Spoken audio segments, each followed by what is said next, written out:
Fin 2017, le ratio de la dette publique brute par rapport au PIB a atteint 53% en Afrique, selon la Banque africaine de développement. Sur 52 pays, 16 dont l'Algérie, le Botswana, le Burkina Faso et le Mali ont un ratio dette PIB inférieur à 40%, tandis que 6 pays, le Cap-Vert, l'Égypte, l'Érythrée, le Mozambique, la République du Congo et le Soudan, ont un ratio supérieur à 100%. Le passage à la dette commerciale en Afrique est dû à l'amélioration de la capacité de la plupart des pays à gérer leurs économies. En outre, les taux d'intérêt ont également été normalisés dans la plupart des pays. Néanmoins, 16 pays africains sont classés comme présentant un risque élevé de surendettement ou comme étant surendettés.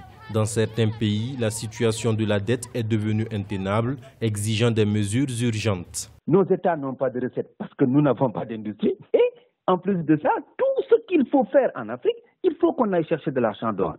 Mais c'est normal qu'on soit hyper endetté. Il faut veiller dans la zone monétaire ouest-africaine et centrale à ce que tout le monde emprunte au même taux d'intérêt. Il ne faut pas que nos banques centrales continuent à se vouer à une lutte contre l'inflation. Même si la BAD affiche un optimisme affirmant que le continent n'est pas exposé à un risque systémique de crise de la dette, certains pays présentent des signes critiques. C'est le cas du Kenya qui, pour payer cette dette, devra dépenser 68% de ses recettes publiques.